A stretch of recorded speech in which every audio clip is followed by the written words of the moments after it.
58.9. So that's when you say it goes to the recount. Right. This is, it's a huge win for Joe Biden here because it's a different path. But you could be a scenario where his path is with states that are being recounted. So that creates all kinds of other questions. We're not even talking yet about Michigan and Pennsylvania, where there are potential lawsuits there as far as absentee ballots, matching signatures. What about Nevada? And Nevada. So you could have a recount in Nevada. Now remember, just 20 years ago, 537 votes, Tallahassee, Florida.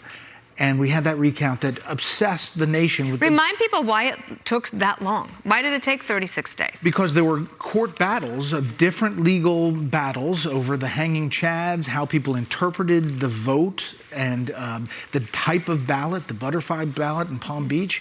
So basically, I was bouncing around courtroom to courtroom on different kinds of lawsuits. We could see that this time, but not one state. Multiple states. But multiple states at the same time. Now, Nevada is closing too, and the Trump campaign sees a way that they can pull votes in Nevada. The Biden campaign pushes back. They think they're there. But if you have 270 and you're there with states that are getting recounted. Right. You better tap the brakes. So before we went to that breaking news about calling Wisconsin, you were about to say something about Georgia and the two campaigns converging. Okay. So I was going to say, at Tallahassee, we were at 537 votes. Georgia, as these vote totals are coming in from the different places that we know they're coming from, the vote is going down to being very close to tied. So you're going to have a lot of challenges in Georgia. I think North Carolina looks like it's heading Donald Trump's way. So the paths are different. All right. Well, Brett, if you'll stick with us here, we have a little bit of a thing we want to do here. All right. We are going to pause for one moment to let our Fox stations join us. I'm Dana Perino in New York. Fox can now project former Vice President Joe Biden will win Wisconsin. So Brett Baier is with me now, of course, anchor of Special Report, and of course, manning all of this for us. So tell me a little bit about, this Wisconsin win. The Democrats had held it for quite a while in presidential elections, and then Donald Trump came and he broke down that blue wall, and the Democrats were determined to try to win it back. Remember, this is a state that Donald Trump won, beat Hillary Clinton, in part because Hillary Clinton didn't visit there. Joe Biden and his team said this is not going to happen this time. In fact, they were going to have the convention there before COVID-19. Adding these 10 electoral votes takes Joe Biden to 248. Remember, the 270 electoral votes, you win the White House. This is going to be challenged by the Trump campaign. This is going to go to a recount. We've already heard that from the campaign itself. Whether they can find the votes to make up the difference, that's why we're calling it. Other places have called it as well. And we're looking at about a 21,000 vote difference. And where that vote is as the total vote comes in. There are a number of states, though, as we were just talking about, that fall into this category that are going to be super tight. And tell us, just remind everybody about Wisconsin in 2016 and how, Hillary Clinton, the Democratic nominee, never went once, and thought that Wisconsin was in the bag for the Democrats. And Donald Trump campaigned there, took that state away. This state, this time, Democrats thought they had locked up. In fact, there was a poll just last week, Washington Post, ABC, that had Biden up 17 points. Right. And that was a real outlier, right? Yeah. But the point being is that he looked like he had a lead. There was confidence in the Democratic corner. Now, Joe Biden does pull out this win, but it is going to be challenged by the Trump campaign. And then does this well, we're calling it for Joe Biden. So does that here in Wisconsin tell you anything about what might happen in Michigan? Well, it's a different state, and it's a different place where the vote is still out. And Joe Biden is closing there as far as the vote that's coming in the Democratic counties. I think Michigan is going to be very tight, too. The question is whether Joe Biden gets to 270 outside of states that are so tight that they're going to be in the middle of a recall or some legal battle. Okay, so let's talk about that, because we are waiting because this afternoon, apparently, or sometime today, we will hear from the former Vice President, Joe Biden. He came out last night, it was late, but it was before President Trump to say, everybody have patience, we have confidence. He is scheduled to talk again today. Do you think that, his lawyer earlier today went a step maybe a little bit too far and said, we've won. And I don't necessarily think the former vice president will do that, but maybe he will feel like he's got the wind at his back.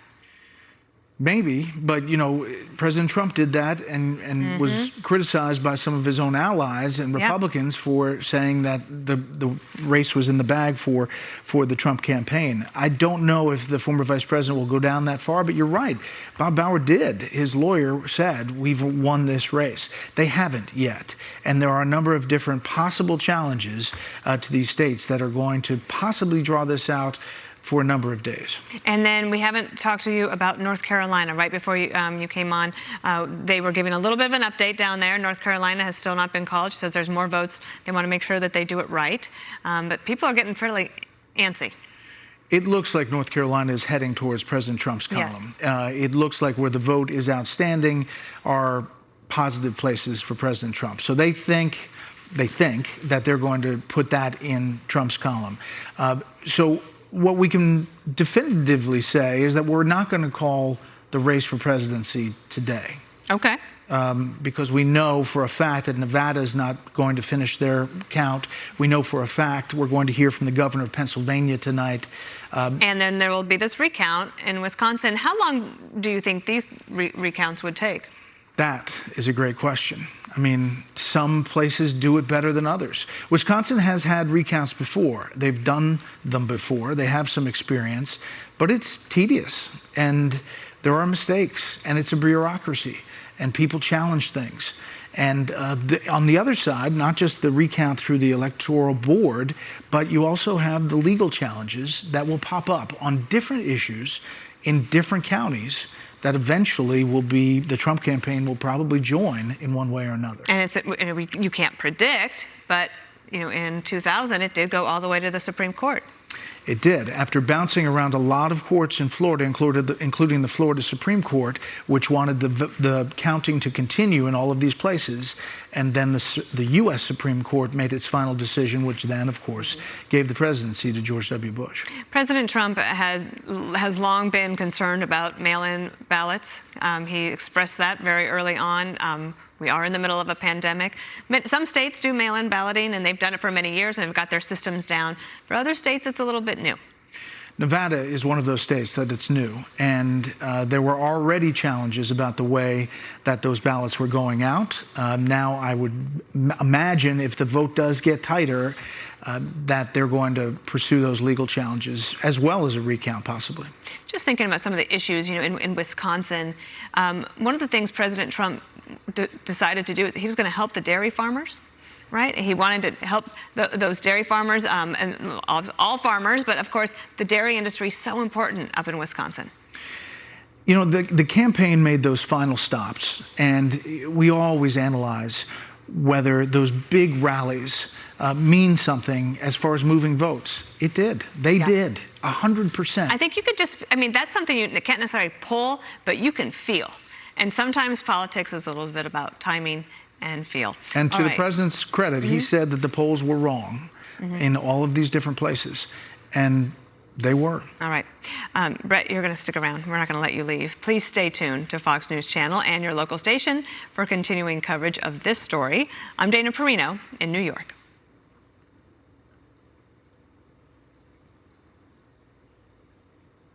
So Brett Baier is going to stick with me, but do I also have our other two guests? And we don't have. We are going to have two other guests. They're going to join us. That's a deep tease. I know. That's very exciting. Wow, are you going to be surprised when you see these two?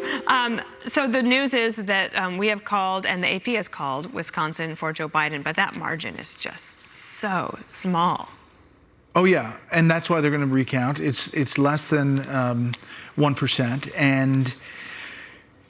When you have that, can you find those votes in a recount? And that is the question. I think as you look at the path, and if I had my what-if computer right here to 270, maybe we could put up the 270 map.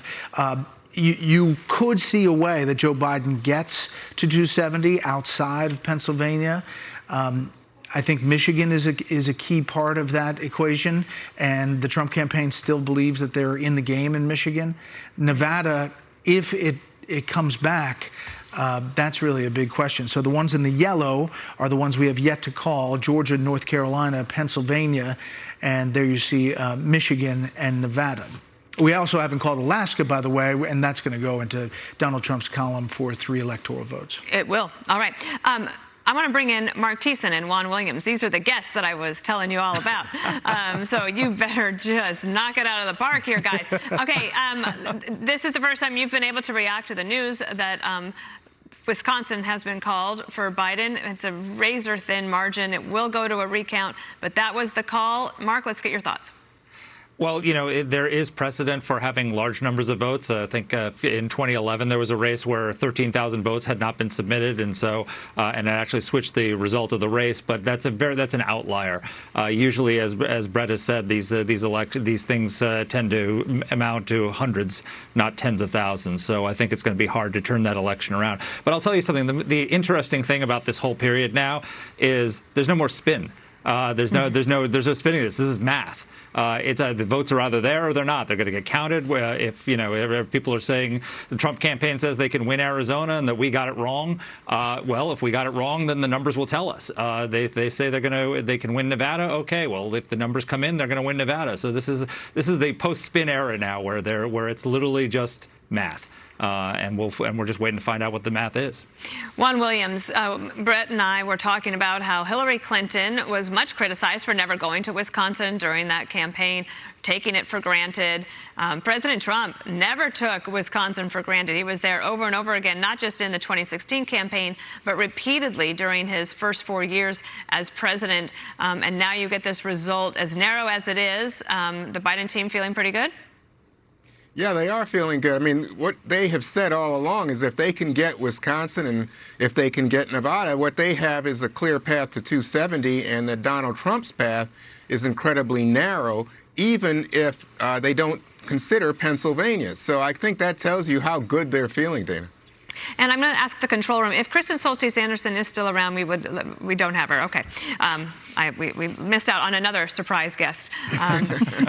Brett, what do you expect to hear from Joe Biden when he does speak today? Well, I don't think he's going to go as far as his lawyer did, which is we won. I think he's going to go the more patient way and the more wait until every vote is counted, every ballot's counted. I do think this is a wake-up call for Democrats. This election, just in and of itself, no matter how it turns out, if Biden squeaks it out, the GOP looks poised to hold the Senate, you're going to have... We just had Kevin McCarthy on talking about, they did much better with Republican House seats than was anticipated. I mean, net 5 right now. They were supposed to lose 10. He anticipates more, too.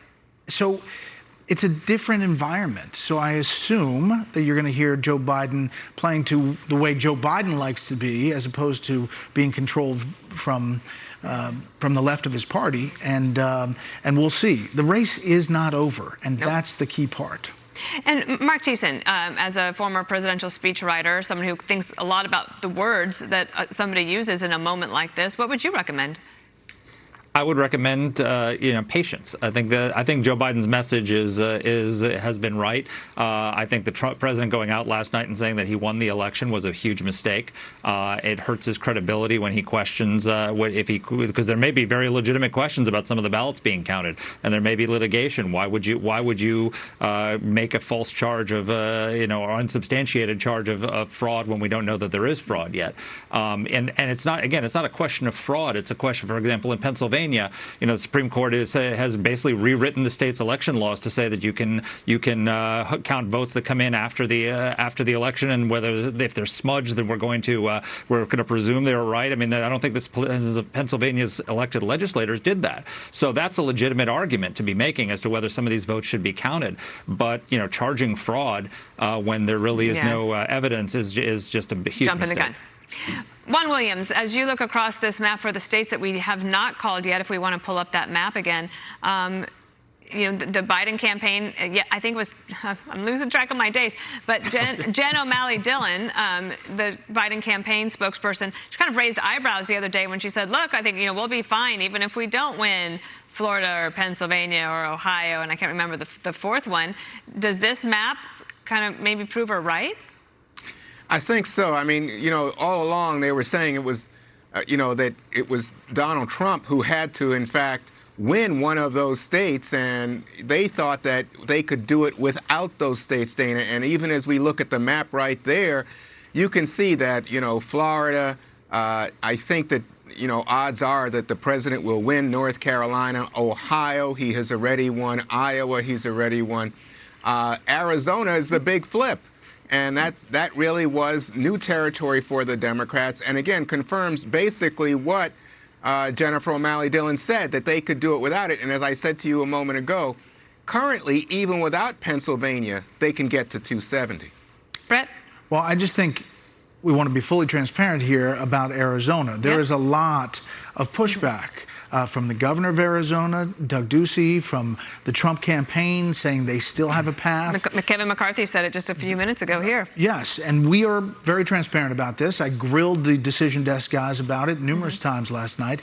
They are still confident in their call on Arizona. The Associated Press has called it as well. But there may be some tightening there. And we're going to see tonight when the rest of Maricopa County comes in and where that race is. Again, the decision desk thinks it's not going to split like the Trump campaign thinks, but we're going to watch Keeping an eye on it. Yeah. Mark Thiessen, what about some thoughts from you about Mitch McConnell, the Senate Majority Leader, and their strategy this time around to be able to keep that in Republican hands? I mean, if the Republicans hold the Senate, that is a huge, huge development. It's great for our democracy. And quite frankly, let's assume for a second that Biden holds on to his current lead and wins the presidency.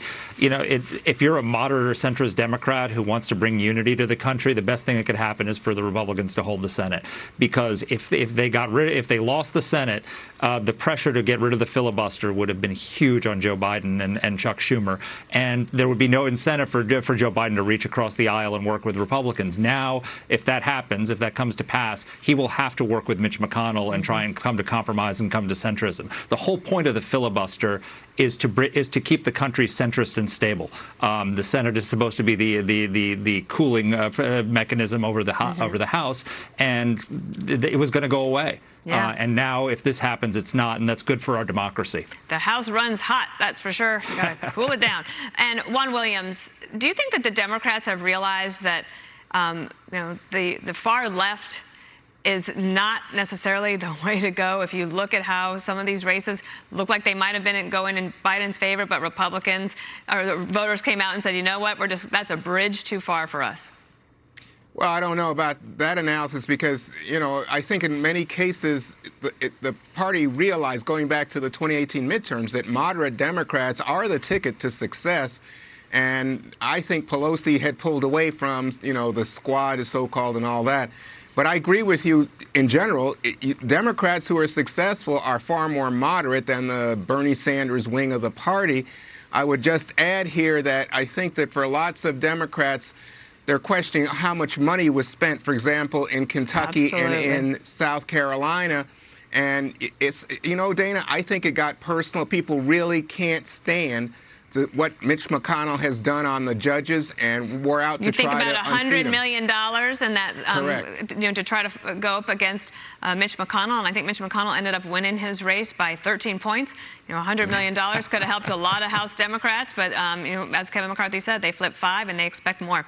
Everybody, thank you. Brett, Mark, and Juan, thanks for joining us, everyone. I'll see you on the 5. Bill Hemmer. Good deal, Dana. You still standing? Yeah, we're still, absolutely. It's early, right? Thank you, Dana. See you in a couple hours. It is November 4th, and we do not know who will be president come January. This is so 2020, is it not? Good afternoon. I'm Bill Hemmer after a long night in America. At this hour, we expect the following. Former Vice President Joe Biden is going to speak any moment in Delaware.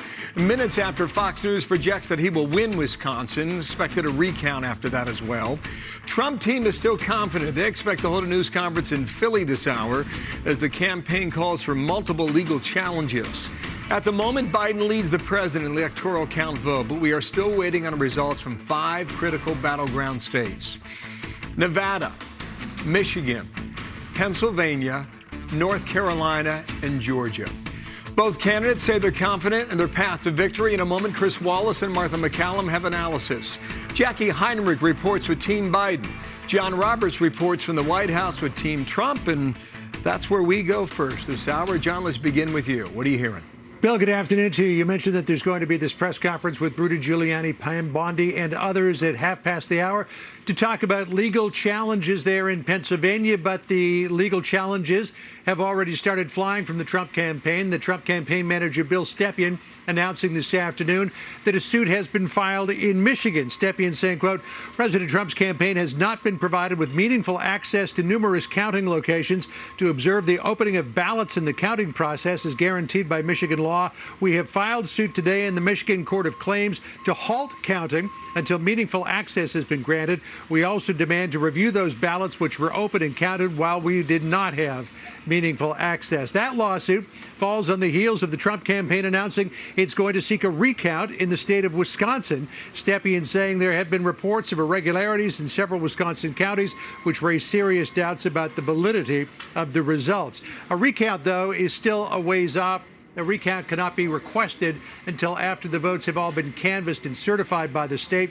That process won't be done until December the 1st. For its part, the Trump campaign is working on 2 tracks. 1, to count all the votes that may still be out there for President Trump, and 2, to mount legal challenges to ensure that only, quote, legal votes are counted. In a conference call this morning, the Trump campaign insisting there are enough legal votes out there for the president to win the election, even putting some numbers on it, saying that I'm not sure why that's up. That's from another time. But putting some numbers on it, saying that the Trump campaign could win, or President Trump could win Arizona by as many as 30,000 votes, and that the president could win the state of Pennsylvania by some 40,000 votes, based on the way that they see the mail-in vote breaking. Here's the campaign manager, Bill Stepien. We know there are anywhere between 1.2 to 1.4 million ballots yet to be counted in Pennsylvania. We know there are upwards of 500,000 in Arizona. We know that there are outstanding ballots to be counted in Nevada, outlying Republican counties in Michigan and Wisconsin within 1%. We're supposed to be hearing from Joe Biden in the not too distant future. I think that will probably, Bill, trigger an appearance sometime today by President Trump. I'm told that the president not likely to let Biden have sole access to the news cycle. So we'll see when the former vice president comes out. The president may be not far behind him. I don't think you're wrong about that point. Thank you, John. Back to you as the news develops there from the White House. So Jackie Heinrich, Wilmington, Delaware. What are you hearing, Jackie? Good afternoon. Good afternoon, Bill. The header of Joe Biden's website now reads, "Keep the faith. When all the votes are counted, Joe Biden will be the next president of the United States." And for a person who is superstitious and doesn't like making predictions, that is really saying something. The campaign believes, as of this morning, that they could win 4 key states, including Wisconsin, which was just called for Biden, even with the recount the Trump campaign's demanding. Also Michigan, with most outstanding ballots from Democrat-heavy areas. They think Nevada's in the bag, too, with no outstanding ballots that would change their current lead. And they do believe they'll ultimately take Pennsylvania, but it could take some time. Georgia is looking like a toss-up to them, but the campaign says it's still in play. Remaining ballots in the Atlanta area favor Biden. They are, though, seeing North Carolina as a possible loss, leaning toward Trump. Now, the Biden campaign has been very transparent about the data that they are getting in, and also about how they intend to fight any incoming lawsuits. The way that they see it,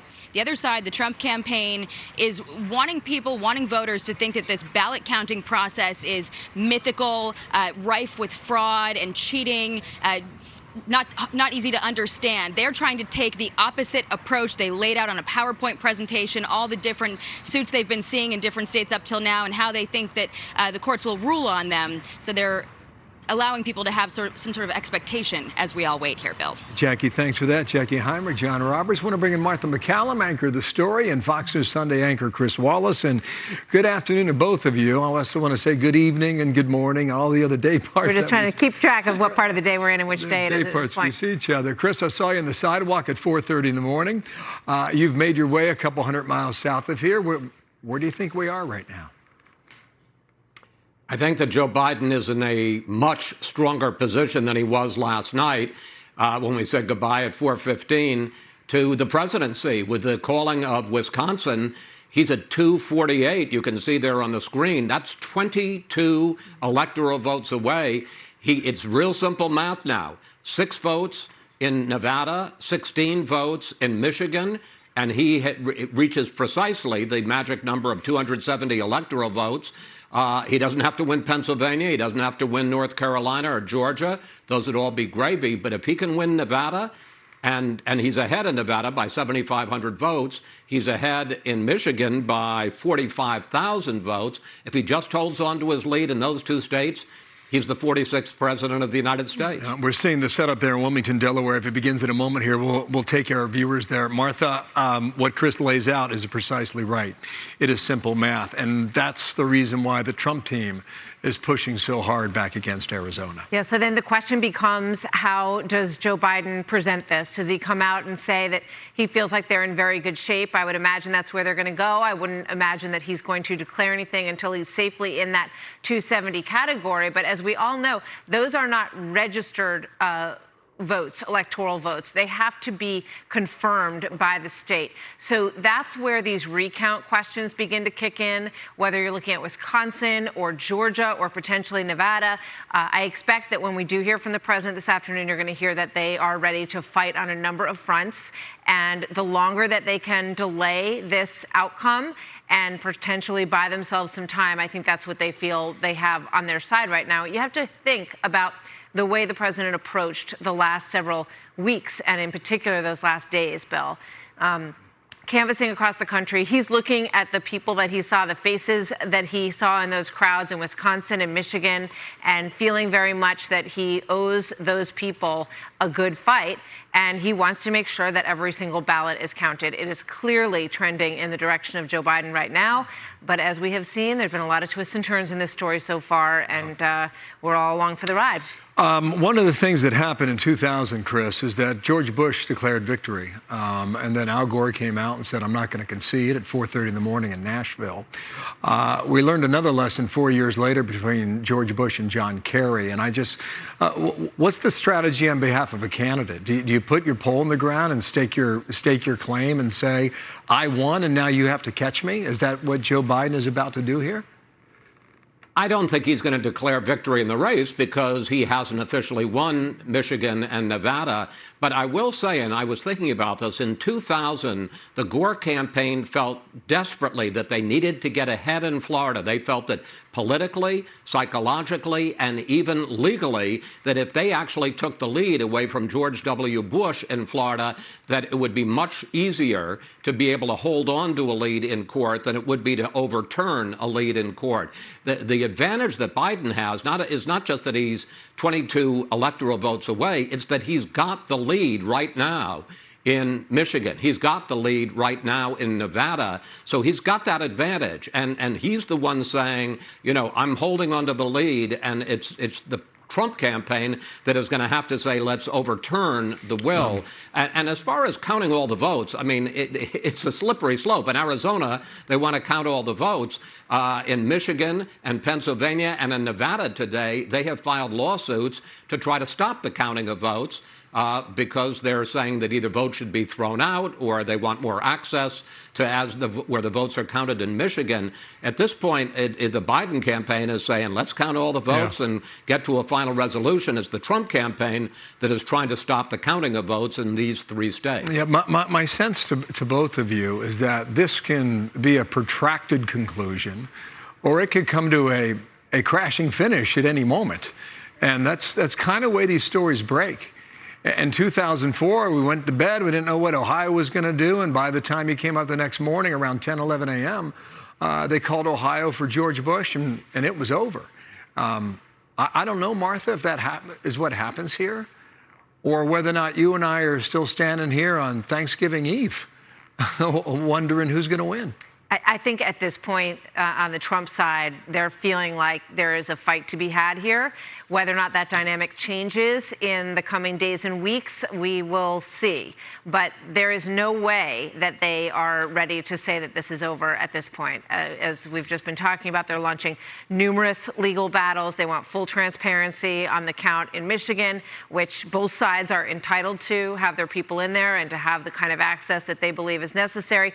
They are going to work every single angle that they can. They have fought long and hard, and they believe that that there is a path for them here. Now, if that path becomes untenable or it looks like there's no light at the end of that tunnel, you're right. I mean, that could change with, you know, a conversation that looks like it can't, there's nowhere to go at that point. But at this moment, I think we're in for a pretty long haul. Hope you guys like Red Bull or caffeine, whatever you choose. Nice to see you, Martha. Nice thank to see you. you, Chris, Bill. thank you. Chris Wallace with us as well. We're going to go to the board in a moment. We'll show you what you're hearing for the Trump campaign about what they see now on the map. Also in a moment here, if you get a recount in Wisconsin, which is going to happen, what's that look like? I'll talk to the state's attorney general in a moment as we wait for Joe Biden on this jam-packed post-election day, Wednesday afternoon.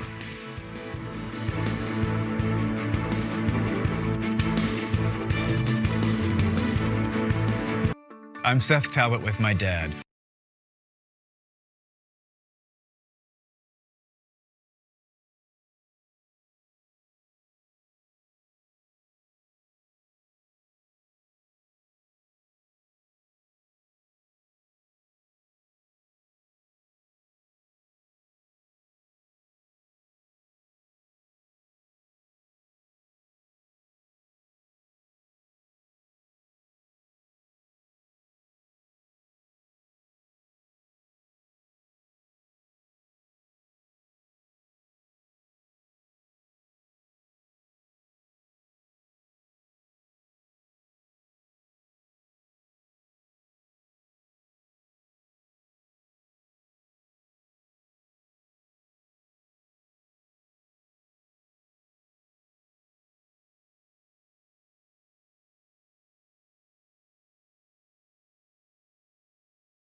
Loans with no income verification, no appraisal, and no out-of-pocket costs.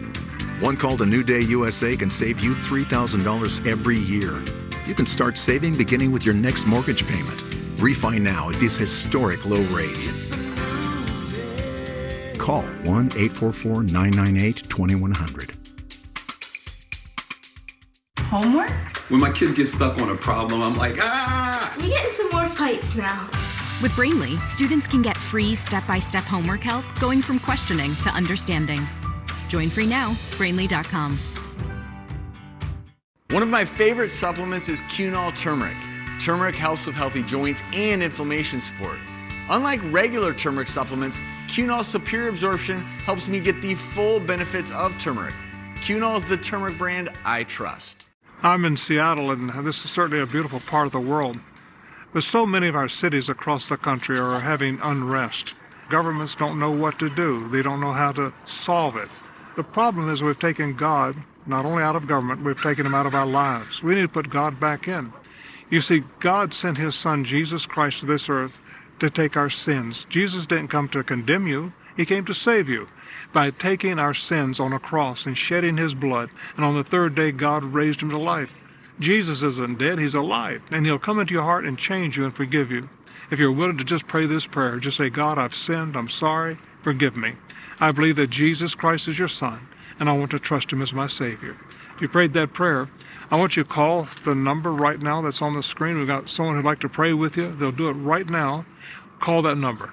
We want to talk to you and pray with you. God bless.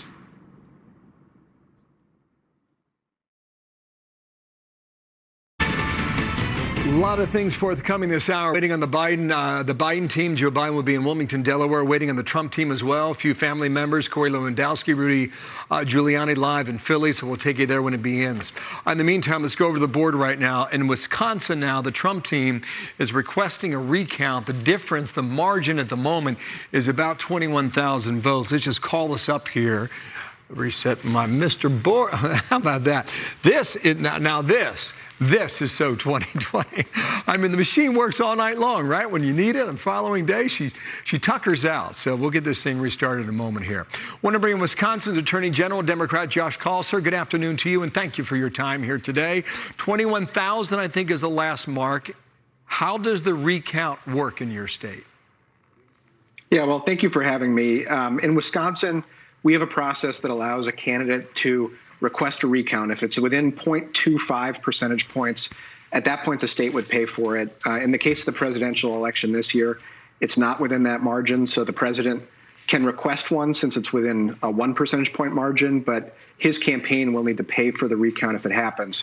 Before we get there, though, yes, the votes need to be certified so that they can be confirmed, and after that, a recount can be sought. But from there, the votes would be counted a second time, and we then see what the results are. Okay, let me clear up a couple things here. Jill Stein paid for a recount 4 years ago, right? She was the Green Party candidate. She paid $3.5 million, and the vote margin between Donald Trump and Hillary Clinton actually added votes to Donald Trump. I think it was 131 in 2016. Do I have that right? You do, and we had a recount in 2011 as well, following a state Supreme Court election. Again, that only impacted the overall results by a few hundred votes. The 20,000 plus vote margin we're looking at here would be far more than we've ever seen overturned by a recount. And actually, Governor Scott Walker poured some cold water on the idea that a recount might change the result here. But ultimately, this is a decision for the Trump campaign team to make. Okay, can you tell us how much of the vote is outstanding in Wisconsin, and from where? My understanding is that there are only a few hundred votes outstanding, I believe, from one municipality. So the margin will change just a minimal amount before we have the unofficial results completed. Okay, so what is your expectation? I mean, you're making the case that Joe Biden's going to hold on to the 10 electoral votes in Wisconsin. Unless there's something that happens in the certification process that shows a big change and there was some sort of error, which is extremely unlikely. You know, we're used to close elections in Wisconsin, and we do a pretty good job of making sure the results are accurate. Unless there's that kind of error, it looks like this result is going to be what it appears to be right now. Okay, so we were hanging on throughout the night, the results in Milwaukee County. Are they all in now, sir? Yes, the results from Milwaukee County are in. Milwaukee County's central count location had a live stream of people counting the absentee ballots, and they have now completed the count of those ballots. Okay, so we got the machine working here, okay? I don't know if you can see this. I don't believe you can, sir. But this is Milwaukee that we were tapping on so often last night. Joe Biden, what's right now almost 70% of the vote compared to Hillary Clinton. Look at that. Look at that. Look at that percentage. Do you have this information? He's at 69.5, and she was at 69.6. Are there more votes in Milwaukee County to change this percentage, or is it going to be this identical, sir? You know, Wisconsin was very consistent in 2020 with what we saw in 2016. Joe Biden did just a little bit better, and so in 2016, Donald Trump won the state by less than a percentage point. This year, as things currently stand, Joe Biden is ahead by less than 1 percentage point. Wow. Josh Kaul, thank you for your time. We'll see how it goes in Wisconsin. Thank you, sir, for being here today, and we'll be in touch with you in your office, okay? Thank you, sir. Here's the what-if map right now. We just called Wisconsin for Joe Biden just in the last hour. As Chris Wallace was pointing out here, for Biden at 248, if he were to take Nevada, and it's super close out there, by the way, 8,000 votes in Nevada, and then if Michigan is If Michigan is verified here, or call it, I should say, you're at 270. So keep an eye on that. For the Trump team, they feel real good. Come on, Mr. Machine, reset for me. Here we go. They feel good about North Carolina. They think it's breaking their way and it's going to stay in their column. They also feel like Georgia is too close for them. However, they feel confident they will hold on to the margin. So we could see something like this develop here in the Southeast that we've been watching throughout the night. We're going to kickstart this thing in a moment. Control of the U.S. Senate still up for grabs at this hour. Look at where things stand in some critical races right now that are too close to call. As our coverage continues post-Election Day, come on back right after this.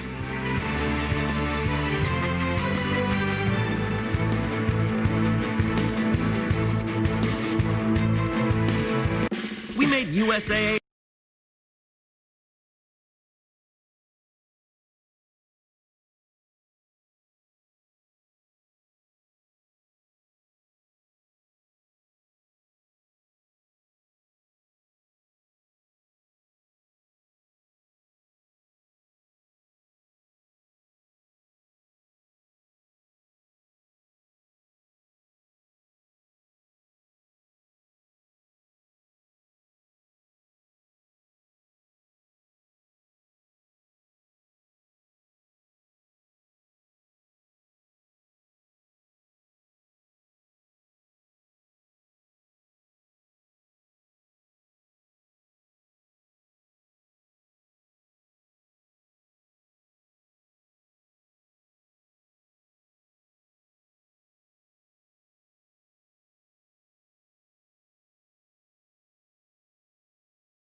He was a hero and I'm so proud of him. When I told the girls that their daddy became an angel, it was extremely hard because their daddy was no longer there to tuck them in at night, to be with them every day. There are over 1,000 families that need our help. Tunnel to Towers is honoring those heroes that risk their lives by providing them with mortgage-free homes. It means so much to me as a law enforcement officer who was affected by a tragic loss of my husband, to know that if there is a loss in the future, the Tunnel to Towers will provide support for those families. They're not alone. I'd like to ask you to donate $11 a month to support their efforts. Please call now at 1-844-BRAVEST or visit tunneltotowers.org. Want more Fox News? Download the free app. Trending stories, breaking news alerts, watch live. America is browsing, watching, listening. The Fox News app. Download today. I need to sell my house. Now, there are a lot of places that claim to know how much it's worth, but they don't really know my house or my neighborhood. And they definitely don't show me all my options. That's where HomeLight comes in. I just answer a few questions and HomeLight gives me a side-by-side comparison of my options, personalized for my needs. And they'll show me what verified buyers will pay for my house right now. It's easy, and it's free. No matter how you choose to sell your home, selling starts at HomeLight. Get started today at HomeLight.com. Getting healthcare. A big moment for your employees. And a big moment for you. And it all happens thanks to the experts at Paychex. When you track hours for dozens or thousands of employees, the Paychex suite of payroll solutions can handle it all. And when you have better things to do than stay up to date on the latest regulations, Paychex can help with that too. 50 years and thousands of experts in payroll, HR, benefits, and insurance. Go to paychex.com/future. 3:25 East Coast time now, rolling on. Republican Senator Susan Collins of Maine has won re-election by defeating a Democratic challenger by the name of Sarah Gideon. This race was given a lot of attention. In the end, though, it does not even look like it will be close. The victory by Collins significantly improving Republican chances of maintaining control. At this hour, you can see control of the Senate, though, is still very much in play. Mike Emanuel's tracking that now. First check with you this afternoon, Mike. Where are we today? Good afternoon. Bill, good afternoon. The balance of power in the United States Senate still being sorted out, but that win by Susan Collins in the blue state of Maine is significant. I feel that this is an affirmation of the work that I'm doing in Washington to fight hard every day. To fight hard every day for the people of Maine. Two flips for Democrats, John Hickenlooper winning in Colorado over Republican Senator Cory Gardner, and Mark Kelly winning in Arizona over Martha McSally. A flip for the GOP in Alabama with Tommy Tuberville defeating Democrat Senator Doug Jones. Senate Majority Leader Mitch McConnell sounds hopeful he will be holding on to the majority leader role. It appears that, as of today, at this moment, that we are in a pretty good position in North Carolina and Maine. We may, as I said earlier, know later in the day how that turns out. If my math is correct, if we win in North Carolina and Maine, I'm still the offensive coordinator. North Carolina was seen as a possible pickup for Democrats. Republican incumbent Tom Tillis facing Democrat Cal Cunningham. Tillis has claimed victory, but we await the final call. Then in Georgia, one seat is going to a January runoff. Republican Kelly Loeffler will face Democrat Raphael Warnock. Republican Doug Collins is now throwing his support behind Loeffler. As for the House, late night last night, Speaker Nancy Pelosi spoke about holding the majority, but there were upsets, and it certainly wasn't easy. I'm here just to sing the praises of our House Democrats and our candidates. Not just in terms of numbers. It's not just about the quantity. It's about the quality of leadership that they provide for our country. This afternoon, House GOP leader Kevin McCarthy said voters rejected socialism and chose freedom. As our numbers continue to grow, I think at the end of the day, no matter where we end up, that we'll be able to have a very big say or even run the floor when it comes to policy. McCarthy notes at least 7 GOP pickups in the House and others he's watching and feels confident about. Bill? Thank you, Mike. Mike Emanuel, keeping track of that. Thank you, sir. Still waiting on results. Critical swing states in the balance, including battleground Michigan. We are live there on the ground in a moment. Let you know how that vote count's going in Detroit. Plus, our team breaks it down on what else we are watching on this post-election day. Great panel coming up right after this.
means I can finally change my Medicare plan, right? That's right. Just call 800-731-9962 now to see if you're eligible for new Medicare Advantage plans with Medicare-approved benefits, including dental, vision, hearing, and prescription drug coverage. What additional benefits can I get with a Medicare Advantage plan? New Medicare Advantage plans may include free eyeglasses, free hearing aids, free meal delivery, free prescription drug delivery, and much more. You may also qualify for a plan with $0 premiums, $0 deductibles, and no copays. You don't get these benefits automatically. Just call the toll-free number on your screen now to see if you qualify. There is no obligation to enroll. The call and Medicare benefits review are absolutely free. Did you know you may now be eligible for new Medicare Advantage plans with Medicare-approved benefits, including dental, vision, hearing, and prescription drug coverage? Just call 800-731-9962 now to see if you qualify. New Medicare Advantage plans may include free eyeglasses, free hearing aids, free prescription drug delivery, free rides to medical appointments, and much more. You may also qualify for a plan with $0 premiums, $0 deductibles, and no copays. How can I make sure that I'm getting the benefits that I deserve?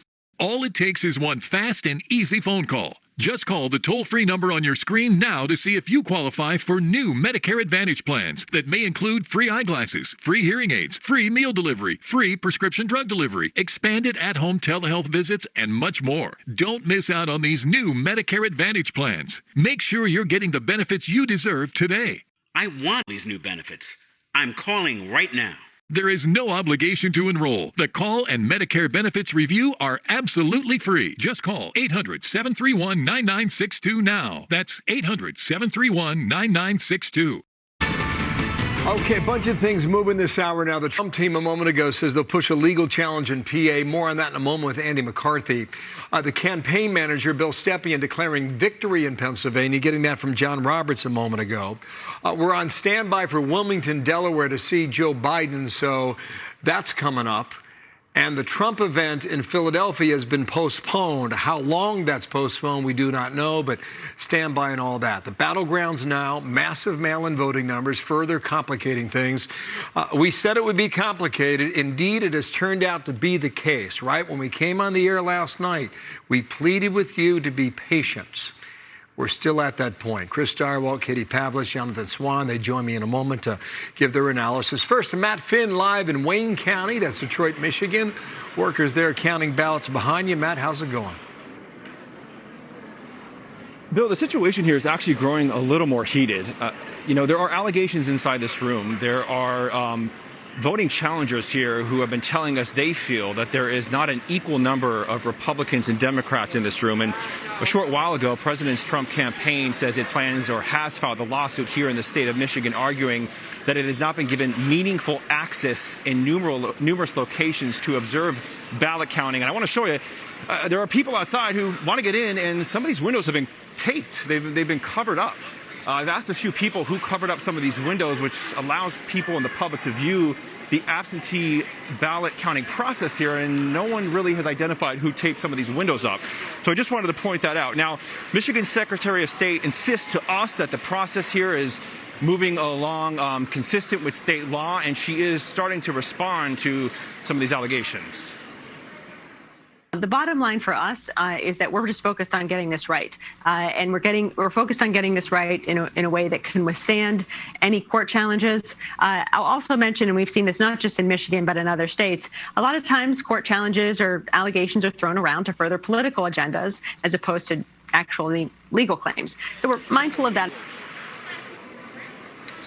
And not long ago, that woman, Michigan Secretary of State, said that there were about 100,000 remaining absentee ballots here in the state of Michigan that had not been counted. We anticipate that number is much lower now because all these ballots are being counted. The majority of those absentee ballots, the Michigan Secretary of State says, will come from here in Detroit and then also in the Grand Rapids area. We know that President Trump won in the Grand Rapids area, so perhaps some of those ballots would help him out here. But in general, we expect that the remaining uncounted absentee ballots will help Joe Biden here in Michigan. Bill. Thank you, Matt. Back to you with headlines when we get them. Thank you, sir. Detroit, Michigan, and they're bringing Katie Pavlich, Chris Stirewalt, Jonathan Swan from Axios. You guys have had long nights. Now we're in for a long day, into another night in all likelihood. Katie, where do you think we are now? Well, it's very obvious where we are. We're in the land of both sides declaring victory. There was a lot of talk last night about President Trump declaring victory, but today you had Joe Biden's attorney saying the same thing. Joe Biden, of course, will speak here shortly, but we're in for the long haul, Bill, when it comes to lawsuits in a number of these different states, Pennsylvania, Wisconsin, Michigan. Wisconsin is headed for a recount vote. There will be lots of questions from the Republican side about why we're not seeing transparency with the vote count, especially given that the vote count is taking a long time. The left has been setting it up so that there was chaos going into the election, which the president has tried to seize on. This is going to take a long time. Lots of different lawyers, lots of more fundraising after the election going into the next couple of weeks, if not longer. Okay, now, Chris, what do you think? Well, I mean, lawsuits, schmawsuits. We haven't seen any evidence yet that there's something wrong. And just as Katie alludes to, of course, in every election, both sides are going to say, yeah, we have a lawsuit. We're suing you. No, you can't fire me. I quit. And that's going to be what you're going to get in every close election. A good way to think about what's going on now is that we flattened out the time curve over really 2 days. We're really just about halfway through election night. We've drawn things out. Michigan is ripening. Vote count is really coming in. We're matching it up with our models to see how that turns out. We're in a stall space in Nevada because we're down to just very little vote. Margin is very, very tight. 8,000. Yeah, you're really down to the nitty gritty there. And then, of course, Pennsylvania, you pick them, right? We have millions of votes out across these remaining 6 states. Georgia is as tight as possible. So we are really just getting to about the halfway or 2/3 point through this process. All right, Jonathan Swan, from your perspective, where are we? Well, the Trump campaign is very aggressively trying to litigate this election, but I think it's very important to put it in some perspective. So they're pushing for a recount in Wisconsin. The last time I checked, Biden was ahead by about 0.6 of a percentage point. Chris Steiwalt might correct me; it might be slightly different to that. But I mean, recounts historically. I'm not aware of a situation in which a statewide recount has produced that kind of a turnaround. We're talking usually about hundredths of a percentage point in terms of changing the result. Pennsylvania, they're trying to take this to the Supreme Court to stop ballots arriving after Election Day from being counted. We don't know if that's going to be a meaningful number of ballots. So there's all of this talk about the legal strategy and the lawsuits, but it's not at all yet clear to me that that's going to be consequential in deciding this election. Okay. Katie, you're from Arizona. The Trump team, even late today, they're still saying by tonight you'll get another dump of votes. They think they're tracking with the Republican governor, Doug Ducey, to deliver that. They're predicting victory in Arizona by the end of this week, maybe even tomorrow. It's your state. What are you hearing? Well, the governor's office is saying that there are still 500,000 outstanding votes. The Secretary of State, who is a Democrat, was on a radio interview today urging caution for any side to be celebrating any kind of victory in Arizona. The Trump campaign is banking and has repeatedly never backed down from this idea that they can win Arizona. When I pressed some of the sources on that and said, how can McSally be down by almost 10 percentage points in that state with President Trump winning? They still are convinced that he can win with late-breaking votes in Maricopa County for President Trump, given the early voting that they saw on behalf of the Republican president. So we're still waiting for all those votes to come in. I've asked when they think they'll be done with counting those votes and tallying them all up. They have not got an answer yet, but we're still watching Arizona. Any chance you make a reversal on that call? Not that I see. We don't disagree about how many votes are out. It's just where the votes are out. It is very far-fetched to think that the president would get a share of them. These are Maricopa County votes, and he would have to be doing 50% better, basically, than he's done in order for this to be the case. And we've seen no evidence that that's true, nor have we seen any evidence presented by the Trump campaign that this tranche of votes should be different than other early votes in any significant way. So I think a lot of this is them trying to prevent a narrative, because with Arizona off the table for them, with Wisconsin off the table for them, the road is very narrow. So by keeping Arizona at least emotionally in play, they feel like maybe they've got a better narrative. Okay, well, hang on to that. Jonathan Swan, what does the Trump team do next? they're just fighting for everything they can. They know their path is narrow. They were feeling very bullish early in the night last night when Florida came down and he overperformed there, and then they started to feel uneasy when the Fox call came in on Arizona. Angry, uneasy. The text chain started to dry up a little bit, and now it's just fight, fight, fight. Not conceding anything, not giving an inch. Fighting for Pennsylvania, doing whatever they can through lawsuits and litigation, and holding on to hope that Arizona turns their way. So, look, I'm not going to say that they're bullish.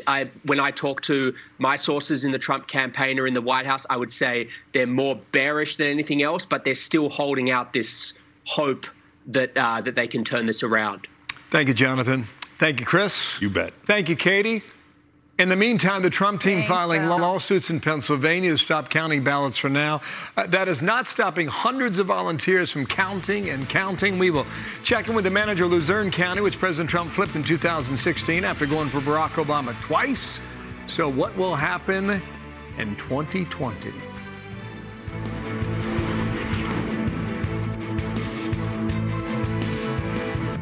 You may know Mount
Attention! Do you have Medicare? Did you know that you may qualify to get up to $144 added back to your Social Security check every month? It's easy to see if you're eligible. Just call the Go Medicare Benefits Help Center at 800-946-8120. In addition to receiving $144 every month, you might also qualify for a $0 Medicare Advantage plan that includes the following benefits: dental, including fillings, exams, and dentures; vision, including exams, frames, lenses, and even contacts; hearing, including hearing aids and batteries; and prescription drug coverage, all at no additional cost.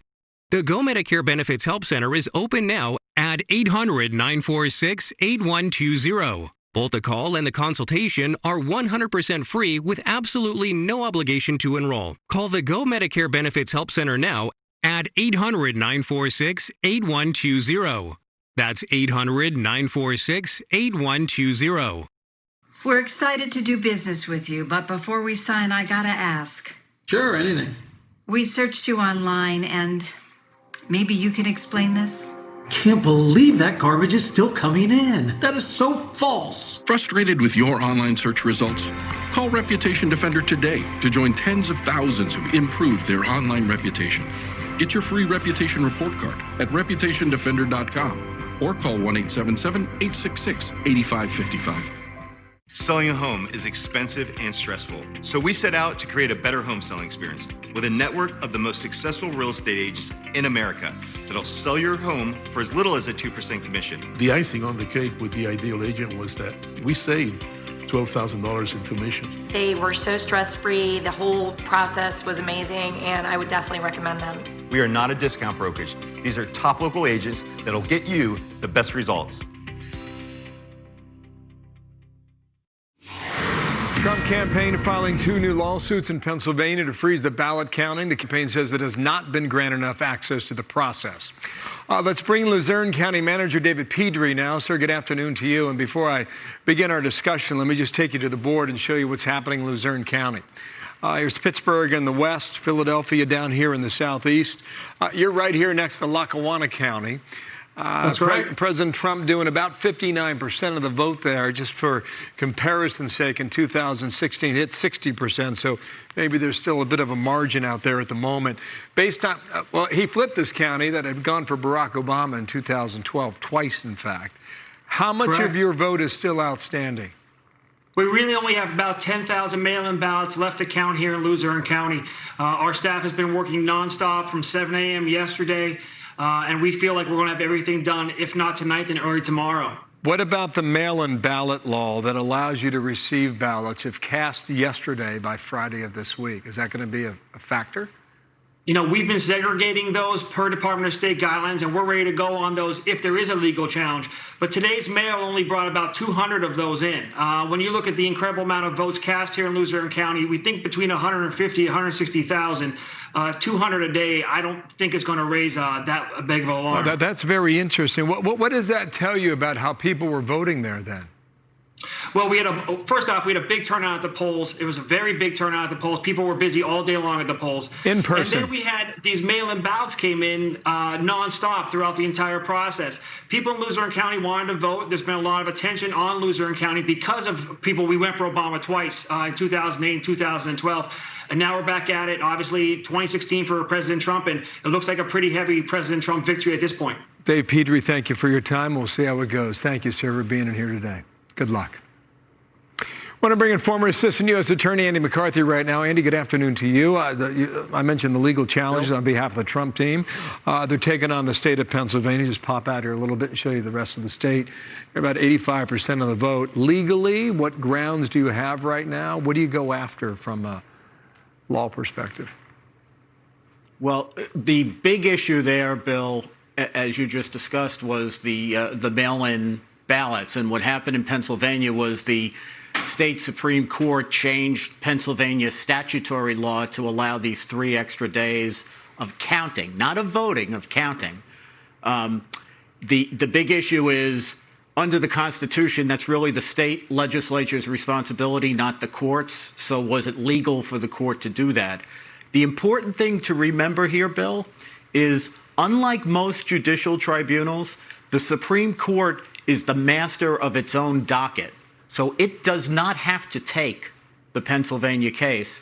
It has been trying not to take it, I think, for probably 3 weeks now, really bending over backwards to avoid having the court intervene in our electoral politics.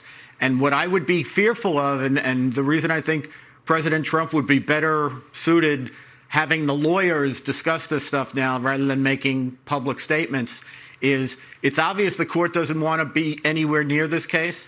And if he makes comments that make this even more thermonuclear than it already is, that's going to strengthen the hands of the judges on the court or the justices on the court who are saying, we don't want any part of this. Why don't we just sit back and let it play out, and maybe we won't need to get involved at all, which has been their Can you help me with the position for a few weeks. clarification?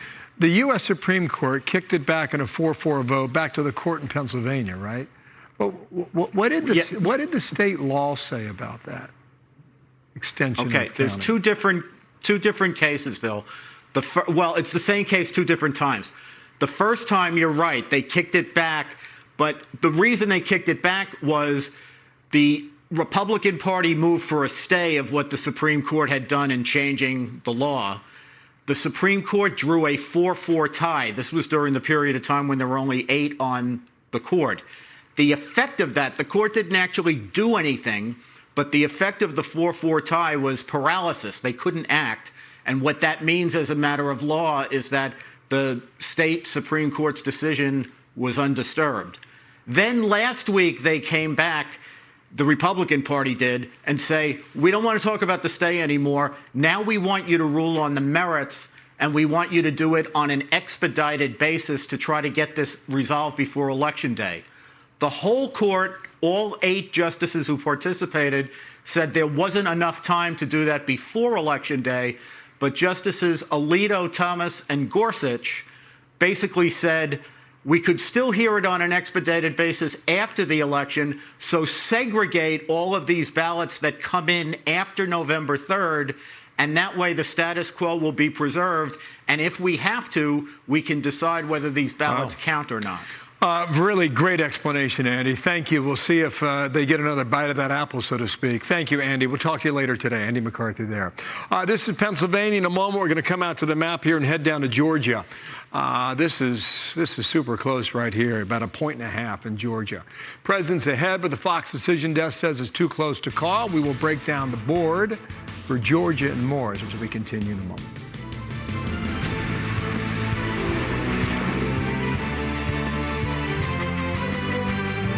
We believe at New Day U.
Fresh fruits and vegetables' original nutritional value. Think about it. Along with diet and exercise, Mother Nature provides fruits and vegetables to help us maintain good health. Balance of Nature is now offering 35% off on any new preferred order. Go to balanceofnature.com today and use discount code FOXNEWS. I'm Pete Talbot, along with my son Seth, with Relief Factor. And we certainly are happy to know so many people are now in less pain or even no pain.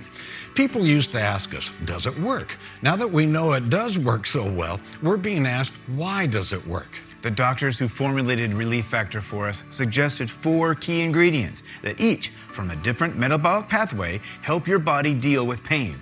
It simply made sense to include all 4. I'm 76 years old and for years have had pain in my neck and my knees. I heard about Relief Factor on the radio, wasn't sure it would work, but thought I'd give it a try. And thank goodness it did. I can continue my tennis and my activities that I was afraid I'd have to give up. We created the 3-week quick start and then discounted it to only $19.95. Let's see if we can get you out of pain too. The smart way. Go to relieffactor.com or call 800-500-8384.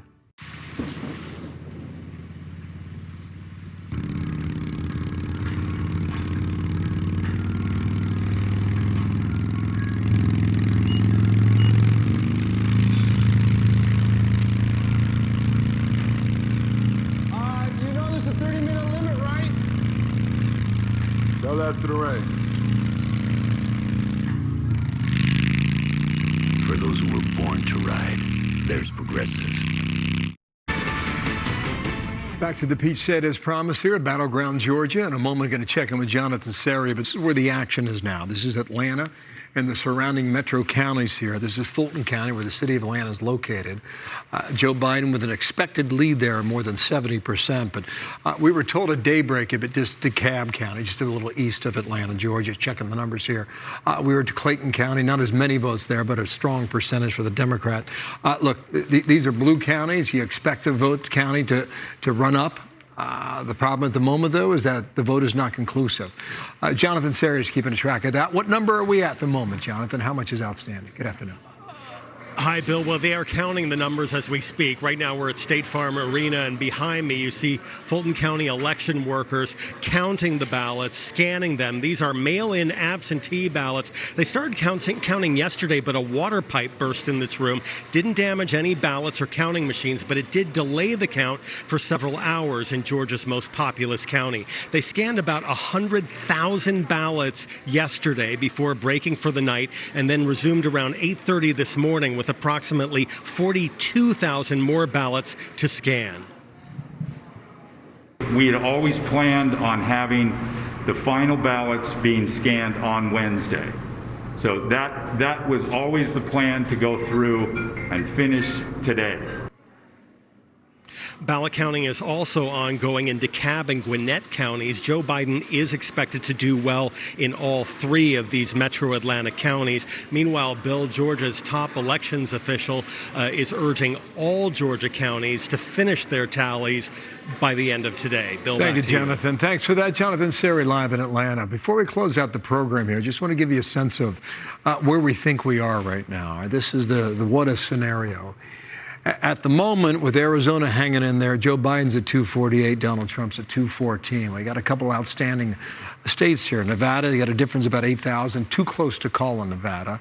Trump team's pushing hard there around Clark County, Las Vegas. Let's see if that makes a difference. Back here on the East Coast, upper Midwest, Michigan still, a big pot of 16 electoral votes. You know, you begin the night and you look at that and you think, well, that's just another part of the battleground scenario here. But when you get into a situation where it could make the difference between winning and losing, these 16 electoral votes just stick out more prominently than before. Here's what I'm hearing from the Trump campaign. Just a short time ago, they believe Georgia, get the quote here, it's closer than we like, but we think we will hold it. That's in Georgia, the Peach State.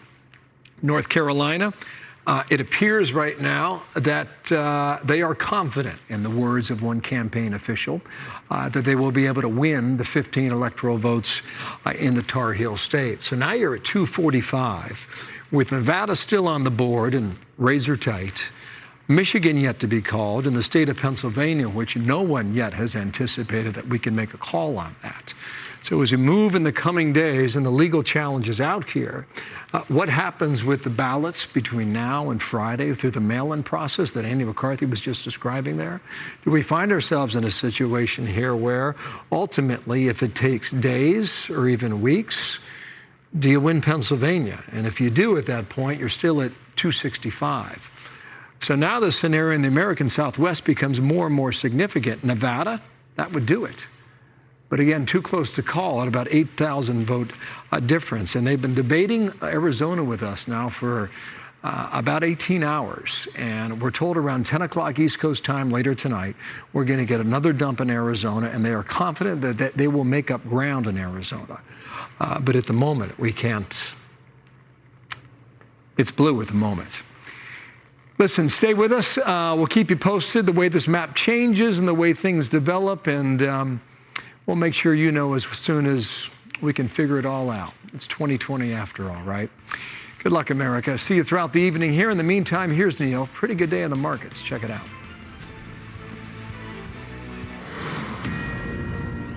All right, Bill, thank you very, very much. Read it, and who makes the leap? You are looking at a map of the United States and the race to 270 electoral votes to decide who becomes our next president of the United States. Right now, Joe Biden, thanks to a pickup with Wisconsin and now waiting to address the nation, he is within 22 points, 22 electoral votes, being the next president. Now, that has changed things mightily right now since declaring Wisconsin for him.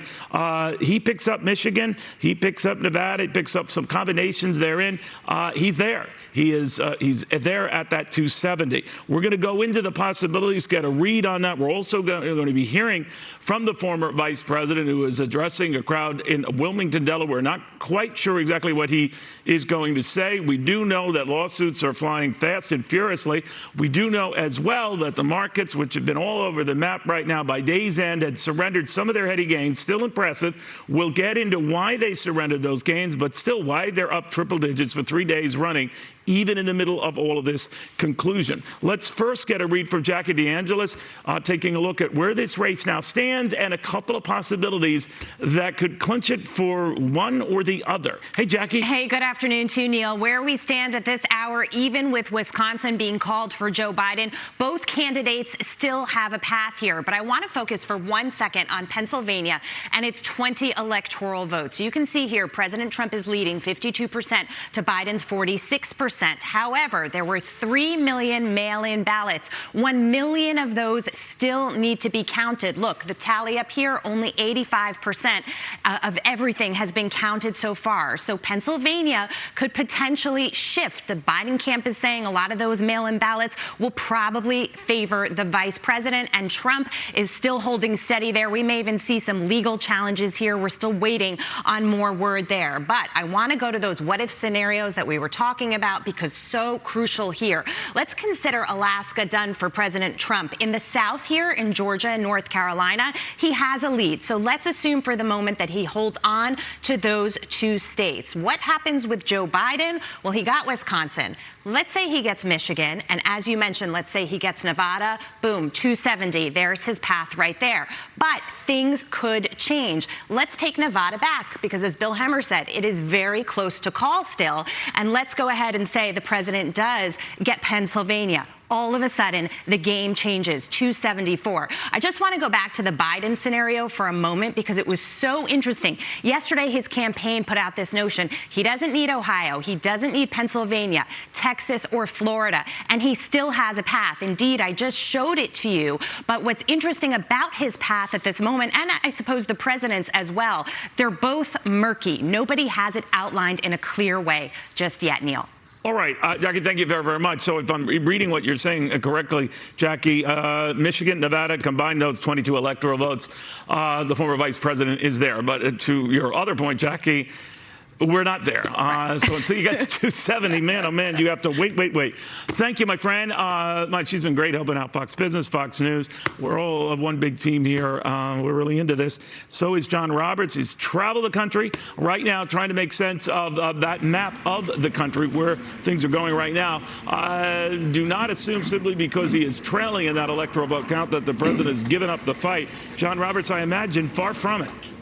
No, there are still some big states that have yet to be declared yet, at this point, Neil. And I just got off of a conference call with the Trump campaign manager, Bill Stepien, and senior advisor, Jason Miller. And they insist that in the Keystone State, Pennsylvania, the math is there for President Trump to hang on to a victory. In fact, they are boldly predicting that it has already happened. Listen to what Stepien said. We are declaring a victory in Pennsylvania. This is not based on gut or feel. This is based on math. We feel very, very positive that the president and vice president will again deliver a victory in Pennsylvania. In fact, we have a high degree of certainty that the margin won't be close. Yeah, they're clearly not just optimistic about this, but very confident. Meantime, the lawsuits, as you pointed out at the top, Neil, have been flying fast and furiously. The Trump campaign announcing this afternoon in the last hour that it is going to intervene in a case already before the Supreme Court of the United States, which would invalidate the 3-day post-election day counting period for mail-in ballots. They also want the vote count stopped in Pennsylvania Pennsylvania to allow greater access to the vote counter so that they can see if the ballots are in fact valid. That's the same sort of lawsuit that they have already filed in Michigan. The Trump campaign is also predicting that by Friday, President Trump will be able to claim victory in the Grand Canyon state of Arizona. The Trump campaign insists that there are some 605,000 ballots outstanding, most of those Election Day voters that typically support President Trump. They say that President Trump only needs to get 57.73% support among those ballots in order to overturn, because it's been declared now by Fox News and the Associated Press, overturn the call in Arizona and pick up the win there in Arizona's 11 electoral votes. Now, if the president were to reverse Arizona, pick up Georgia, North Carolina, and Pennsylvania, that would give him 274 electoral votes without Michigan or Minnesota, Michigan or Wisconsin, and that would give him the win. So it's not to say that any of this is going to happen, Neil, but the Trump campaign very confident this afternoon on this conference call that scenario will come to pass, and they are insistent that Arizona is going to break their way ultimately. Yeah, our own decision desk on this sticks by that call for Arizona for Joe Biden. So we'll see. Obviously, they're looking at two different sets of numbers. But John Roberts, thank you very, very much for that update. Fair and balanced right now, I want to get the read from the Biden camp. We are supposed to be hearing from the former vice president momentarily. Peter Ducey in Wilmington with the very latest. Peter, what are we expected to hear? Neil, we know the Biden campaign is already asking Americans and donors for help hiring Democratic lawyers to beat back challenges from the Trump campaign in court over the coming days and weeks. The campaign manager sent out an email blast, and it says this in part: the Biden Fight Fund will fund election protection efforts for Joe Biden and Democrats up and down the ballot. So they're going to fight even though they believe they've already won the election. They're kind of down on their chances in North Carolina. They see Georgia as more of a toss-up, and Pennsylvania as one that's going to take a few days. But the campaign tells us that by mid-afternoon, they think they're going to take Michigan off the map from Trump, and it's mid-afternoon. We don't have to do anything but protect the rights of voters and to stand up for the democratic process. If it's attacked, as the president suggests it will be attacked, we're going to successfully repel that attack. Kamala Harris's motorcade got here about an hour ago. Joe Biden's motorcade got here about 10 minutes ago, when we were just told by the campaign that he will take the microphone in 2 minutes. So count down to that, Neil. Peter, they have to walk a fine line here, right? I mean, they're closer to 270 than the president is. But in the fight itself, there's a scenario where either man could get to 270. He has the more, promising routes. But is that the kind of thing they're going to say, that there's nothing here to hint of the reason for the litigation that the president's going to be taking? Or how far does he go in his remarks? Well, we haven't heard anything that this is going to be a victory speech, and part of the reason that we are led to believe that is because the victory stage is still set up outside here, and he's not going to use that. But the Biden campaign still thinks that even though it might take a little bit of time, they have the numbers on their side, and they had Bob Bauer, the lawyer who was actually the Trump stand-in for debate prep, out there on a conference call this morning saying that they have won the election, which is interesting because in the last few days, the Biden campaign are the ones that were getting questions. Hey, how are you guys going to react if Donald Trump prematurely declares victory? Well, now, before everything is in, before anybody got to 270, they are the ones saying it's over. Yeah. All right, Peter, thank you. Right now, the former vice president of the United States, it looks like Kamala Harris with him. Let's go right now to Wilmington, Delaware. Kamala and I are here to make a brief statement, and I'm sure we'll have more to say later, and either tonight or tomorrow. But let me begin by thanking the press for being here and thanking everyone else. My fellow Americans, yesterday once again proved that democracy is the heartbeat of this nation, just as it has been the heartbeat of this nation for 2 centuries. And even in the face of a pandemic, more Americans voted this election than ever before in American history. Over 150 million people cast their votes. I think that's just extraordinary. And if we had any doubts, we shouldn't have any longer about a government of, by, and for the people. It's very much alive in America. Here, the people rule. Power can't be taken or asserted. It flows from the people, and it's their will that determines who will be the President of the United States, and their will alone. And now, after a long night of counting, it's clear that we're winning enough states to reach 270 electoral votes needed to win the presidency. I'm not here to declare that we've won, but I am here to report when the count is finished, we believe we will be the winners. With all the votes counted, we have won Wisconsin by 20,000 votes, virtually the same margin that President Trump won that state 4 years ago. In Michigan, we lead by over 35,000 votes, and it's growing. A substantially bigger margin than President Trump won Michigan in 2016. Michigan will complete its vote soon, maybe as early as today. And I feel very good about Pennsylvania. Virtually all the remaining ballots to be counted were cast by mail. And we've been winning 78% of the votes by mail in Pennsylvania. We've flipped Arizona and the 2nd District of Nebraska. Of special significance to me is that we've won with the majority of the American people. And every indication is that that majority will grow. We have a popular vote lead of nearly 3 million votes, and every indication is that will grow as well. Indeed, Senator Harris and I are on track to win more votes than any ticket in the history of this country that ever won the presidency and vice presidency. Over 70 million votes. I'm very proud of our campaign. Only 3 presidential campaigns in the past have defeated an incumbent president. When it's finished, God willing, we'll be the 4th. This is a major achievement. This is a major achievement. And it's been a long and difficult campaign, but it's been a more difficult time for our country, a hard time. We've had hard campaigns before. We've faced hard times before.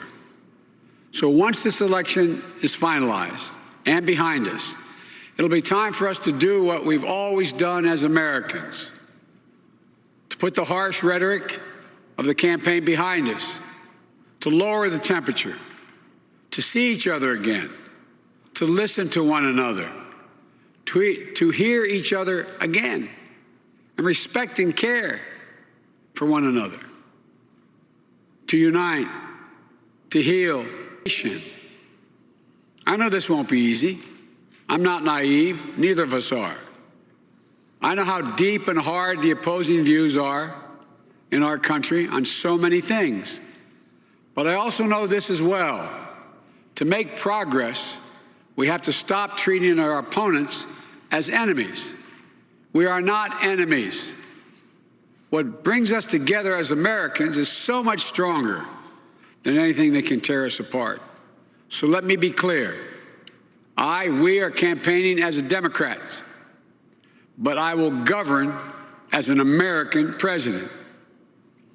The presidency itself is not a partisan institution.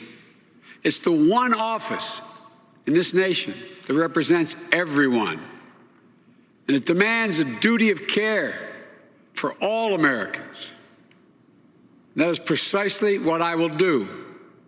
I will work as hard for those who didn't vote for me as I will for those who did vote for me. Now, every vote must be counted. No one's going to take our democracy away from us. America's come too far. America's fought too many battles. America's endured too much to ever let that happen. We, the people, will not be silenced. We, the people, will not be bullied. We, the people, will not surrender. My friends, I'm confident we'll emerge victorious. But this will not be my victory alone or our victory alone. It'll be a victory for the American people, for our democracy, for America. And there will be no blue states and red states when we win, just the United States of America. God bless you all, and may God protect our troops. Or not a victory statement on the part of Joe Biden yet, confident with the numbers and that the trend is his friend, and leaving it simply at that with his running mate Kamala Harris. Please stay tuned to Fox News Channel and its Fox station. I'm Neil Cavuto in New York. So in the back and forth of lawsuits and what could be a dragged out presidential election, the former vice president made it clear, I'm not here to file briefs. Let me briefly tell you, I'm here to get ready to become the next president of the United States. Right now, there is a battle, though, brewing over states that have already been called and states where the count goes on. Let's get into that right now with Lee Carter, GOP pollster. We've also got Darren Shaw, the Fox News decision desk. They're the maestros behind really reading on what's the time to call a state and what's not. So, Darren, I want to begin with you. The controversy today seems to be the decision desk's move to call Arizona for Joe Biden. The Trump folks are firmly convinced, and I talked to former Wisconsin Governor Scott Walker, who's also firmly convinced that when all is said and done, Arizona is and should be in the Trump column. How did you come to that Arizona decision? Because that would change the math if it rolled back, obviously, to Donald Trump. Sure. I mean, it's a fair question. Our estimates about the outstanding vote in Arizona, I think, are right on top of not only the Trump campaigns, but also most of the independent analysis that we've seen, including the Arizona Republic and some other political sources. Where there's a difference is that the Trump campaign, possibly based on information from their ground game operatives, believes that the late early votes cast on Election Day, et cetera, are going to break, 60% to 66%, that is possibly 2-to-1 in favor of the president. Our best estimates from the Fox Voter News analysis suggests that the distribution, most of which is going to come from Maricopa, is going to run more along the lines of the traditional vote, which is about 55% Biden, 44% for Trump. We saw no indication in the data that people who cast their mail-in ballots late in the game are going to be appreciably different than those who cast their votes throughout this process. In addition to the Fox News voter analysis system, we're also looking at data from previous election cycles, including the most recent of which was the 2018 Senate race, where you had McSally and Sinema.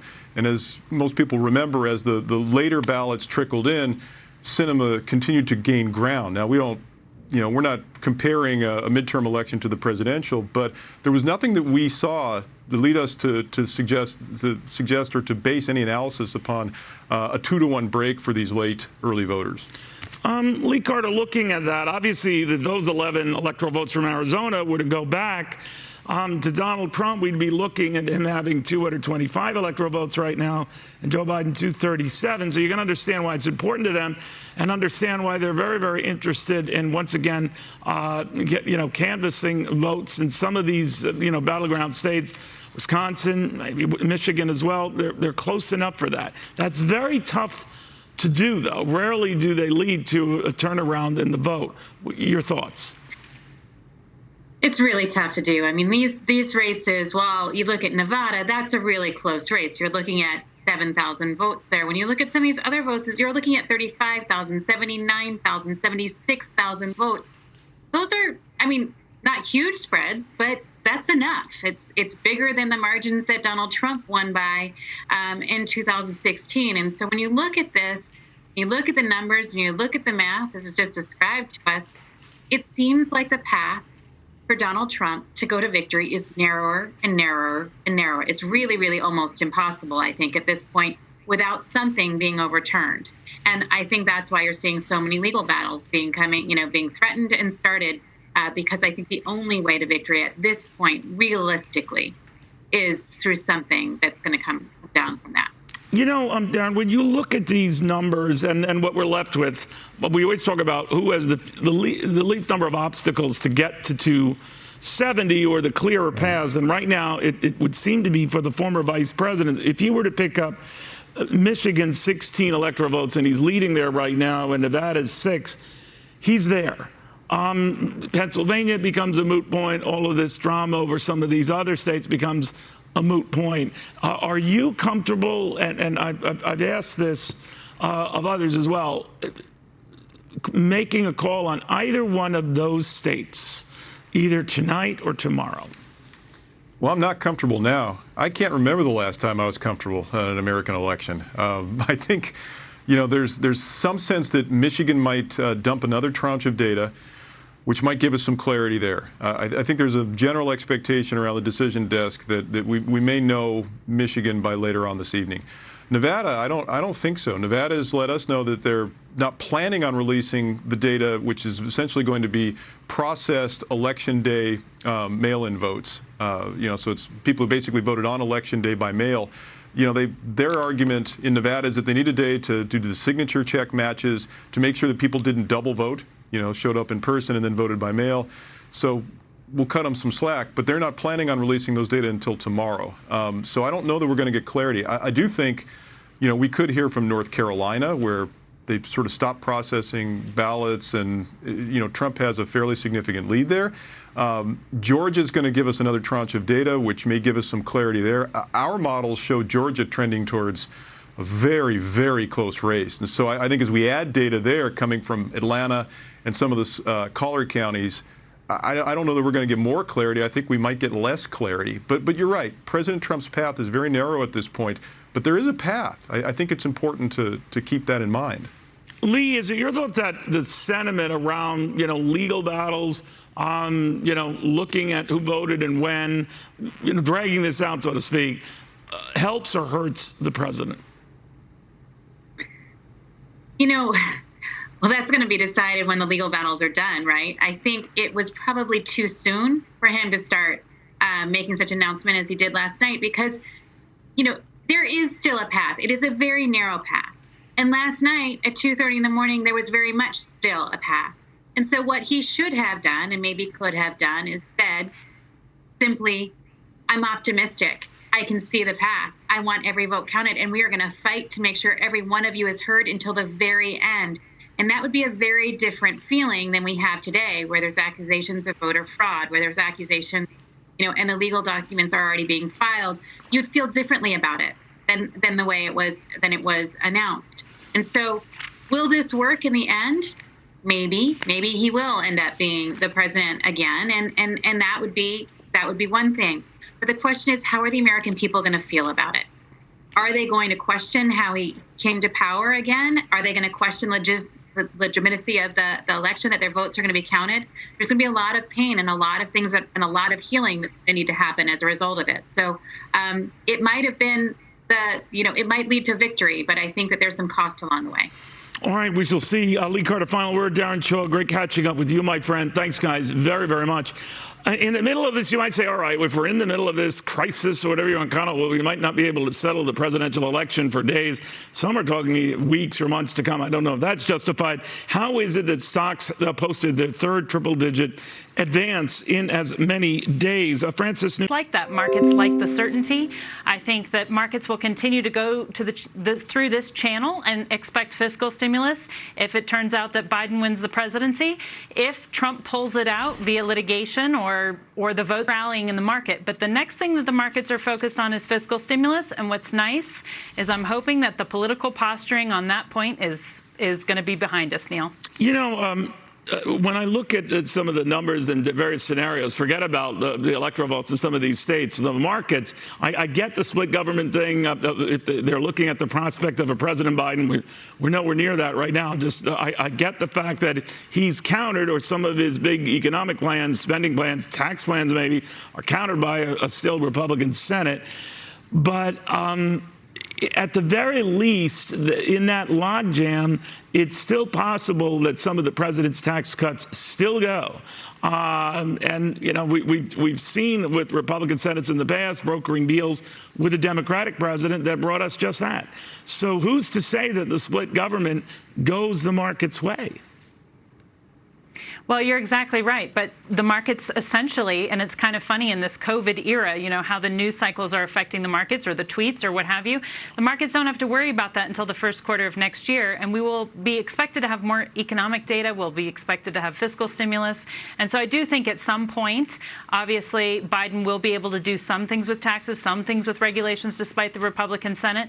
But it's not going to be as extreme as the blue wave. And so a lot of it's just that the market's so much priced in the blue wave that they're now unwinding that, although I would contend not everybody sold their stocks, you know, thinking that until the Senate race was sure, but some people did for sure. Yeah, they always do. We'll see what happens. Francis, thank you very much. Francis Newton, Stacey here, and we'll see the tick-by-tick movement in markets, whether they follow this. We're going to conclude this. We're going to get some clarity on this versus days when it doesn't look like we are. In the meantime, those other states that are still unaccounted for and still not called, Pennsylvania, the biggest among them for the time being. Brian Yennis, right now in Wilkes-Barre, Pennsylvania, with a counting process that is, to put it mildly, pressure city. Brian, what can you tell us? Neil, yeah, good afternoon. We are in Luzerne County. This is a county that is a county that President Trump is going to win. Look, if you look at what former Vice President Joe Biden said about being confident about Pennsylvania, you can understand why when you look at the numbers. The bottom line is he is winning 73 or 74% of the mail-in ballot vote, and there are about 850,000 mail-in ballot votes that still need to be counted. Here in Luzerne County, they have 50 city employees here who have been counting 57,000 mail-in ballots since yesterday at 7 a.m. They stopped at 10 p.m., woke up again at 8 a.m. today, and have continued to count. They have about less than 10,000 ballots left, and these are city employees who are here during COVID, wearing their masks, working in a small courtroom, and there are observers here, a Republican lawyer, a Democrat lawyer, the press, elected officials who can see this process as it goes. And look, it is a process. These folks have to open up 2 envelopes just to get to the ballot. Then after that, they have to then scan that ballot.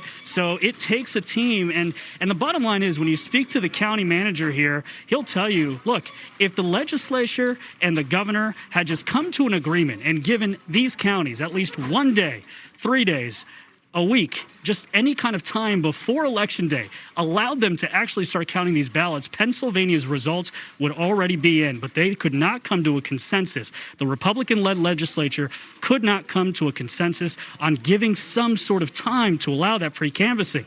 And that is why the entire nation is waiting for the results. And it is a laborious process, and these people are risking it. You know, so this is democracy at work, and it's really something to really see them continuing to count these ballots, working hard. And this is the scene at counties all over Pennsylvania. As that mail-in ballot, by the way, those votes mean a lot to the former Vice President Joe Biden. Again, about 1.6 million mail-in ballots have been counted. The former Vice President winning about 74, and there's not a lot of votes out there in Pennsylvania for the president to be left to count. So this is why the Democrats feel very confident about Pennsylvania right now, and it's all because of those collar counties in and around Philadelphia. Those mail-in ballots, the margins are pretty big for the vice president. Brian Yennis, thank you very, very much, my friend. That was fascinating to see what's going on there, and maybe some of the monitoring that's going on of the people who are counting those votes. I'm going to go to Tom Dupree right now, the former Deputy Assistant Attorney General. John Yoo with us as well, UC Berkeley law professor. John, if I can begin with you on the president's quest to sort of stop this, get the Supreme Court to deal with this. How likely is that? I think there's a good chance. And the reason I say that is because there's a case still pending out of Pennsylvania with the U.S. Supreme Court right now that raises the fundamental question. Can the Pennsylvania state legislature set the deadlines for when votes are due and how they're to be counted? Or can state courts say they're justifying the right to vote and extend the deadline? 4 justices on the Supreme Court have wanted to intervene even before Election Day, and the Supreme Court decided to say, no, let's wait and see what happens. Well, now we can see what happens, and it may be the case that the Supreme Court might take that case right now. The other thing is Amy Coney Barrett was not on the Supreme Court when the earlier decisions were made. So she's going to now join the court, and now the Supreme Court will have to face the question, do we want to take a case out of Pennsylvania that deals with these 3 extra days that state courts added on after Election Day for votes to come in?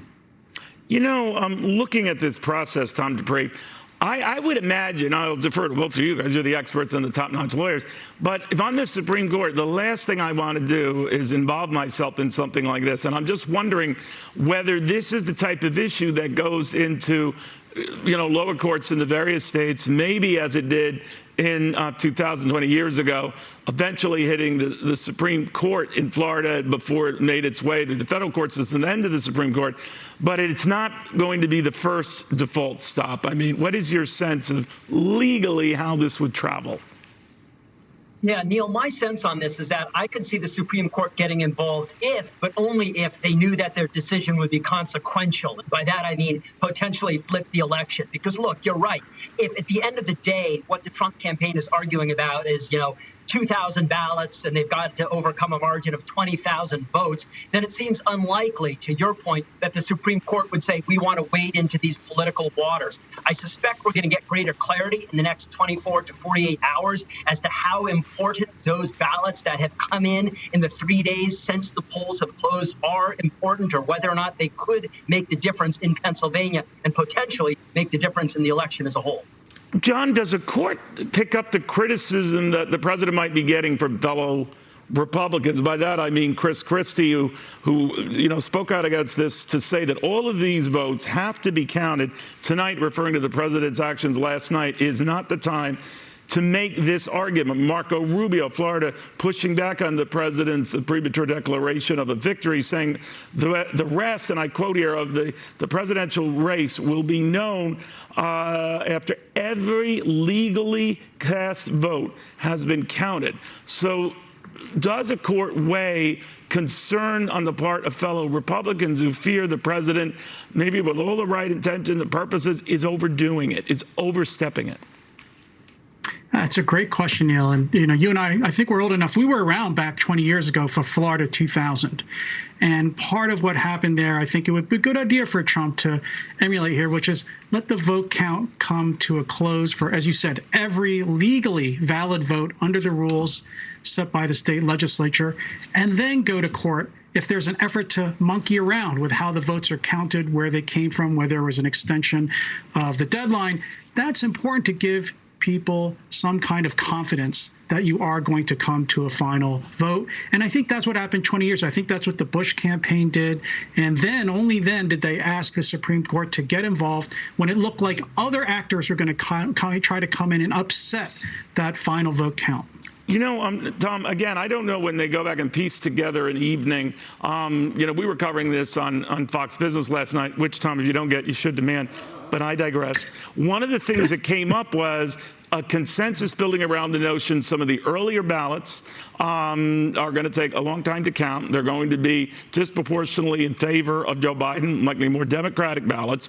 So they're going to be rough ones to count. Some states were going to delay counting them on the day of voting. Other states, like Pennsylvania, to a lesser degree, North Carolina, were going to put them next in line. So it's not as if we didn't have an expectation the day of voting would favor the president, and then the rollout of these ballots that could change things as they did in Wisconsin. Once again on the court, how much does it consider the timeline here and what people had seen as a consensus versus now what looks like a frantic political legal pitch? Yeah, look, Neil, I mean, the justices on the Supreme Court, just like the rest of us, they watch television. I don't know if they watch Fox Business, but they should. They read the newspapers. They follow what's going on. So they're not immune from all the discussion that's going on. But I do think when push comes to shove and they have to make this immensely consequential decision about whether or not they're going to jettison ballots that potentially could shift the winner of the election from Biden to Trump, I think at that point, they're going to tune out a lot of the chatter, a lot of the expectations, and they are going to make the call based on what the Constitution of the United States requires.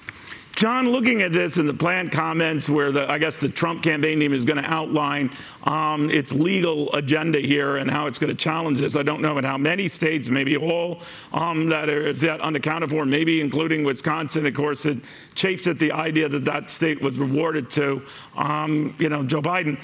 What can we expect from their strategy? I know I'm catching it, we don't know, but what would their legal argument be right now? Count the votes that you have, do not count new or ballots that came in later. How are they going to parse that? Well, first, I think you're going to see them go into federal district courts rather than trying to stick in state courts. And if I were them, I wouldn't make it an argument about stop counting votes. As you just mentioned, as Chris Christie mentioned, Marco Rubio, that sounds terrible. Instead, what you want to do is defend the right of the state legislature to set the rules. The U.S. Constitution gives to the legislatures of the state. In fact, the Constitution rarely picks out one body like that. It says the state legislature selects the presidential electors, and they set the time, place, and manner for elections. So what they should do is say, we are only defending the constitutional rule that state legislatures, not state courts, not governors, are the ones who decide how the election should be conducted. And in those states that you mentioned, Neil, those are ones where the state legislature set a date and decided how to count a legal vote. And then other actors in the state are trying to intervene and change those rules. It sounds to me, Tom, like an uphill climb. I think it is an uphill climb. I think the challenge for the Trump campaign is if they're facing, for example, a deficit of, say, 10,000 votes, even if they have the strongest legal argument in the world, if all it's going to net them is, say, 1,000 votes, well, then they're going to have to file a bunch of lawsuits, and they're going to have to run the table on all of those lawsuits. I mean, these sorts of post-election litigation challenges, it's a legal equivalent of trench warfare. You are scrambling by ballot, vote by vote, trying to piece together enough votes for your guy or knock out enough votes of the other guy to change the outcome. It's hard work. It's challenging work. There's a road to victory for the Trump campaign, but let's not have any illusions. It's a tough one. Got it. Time to pre-final word, John. You great catching up with you as well. Thank you guys very, very much. We'll see how this goes. Taking a look right now at this presser. Is it starting, guys? It looks like it is. All right, let's dip into this and see what they have to say. I don't know who is speaking there, just some of the top campaign officials. We came to Pennsylvania today to meet with our legal teams. It's very clear to us, and we've declared victory in Pennsylvania. We're up by 400,000 votes, with 86% of the precincts in. 86%, and we have Republican votes still coming in from Trump country. And the Democrats know that the only way that they can win this election is to cheat in Pennsylvania. And we've seen it from day one. We found ballots in drainage ditches. They're not letting our poll watchers watch the polls. They're not letting them inside. There's video after video of them passing out collateral material in polling sites all over Philadelphia. They're trying to cheat. They have 3x5 printed big posters in polling locations all over the city saying to vote for Biden and Harris, which is totally illegal. They're passing out flyers. The supervisors of elections, we have them on video, certain ones wearing literally Biden-Harris face masks in polling locations, which is totally illegal. And now they won't let, and we brought one great gentleman here with us today, Jeremy, who's a poll watcher down at the convention center. They won't even let him watch as they count the ballots. They put them behind a fence 40, 50 yards away where they actually can't see the counting happening. Guys, this is fraud. This is absolute fraud. We've seen it in Philadelphia before. They're trying to make a mockery of the election of this country. My father is up by almost 500,000 votes in this state with 86% reported and plenty of red counties left to go. We're going to win Pennsylvania, but they're trying to cheat us out of it because they know it's their only path to victory. They know it's the only path to victory. And so we came here today. We met with all our lawyers.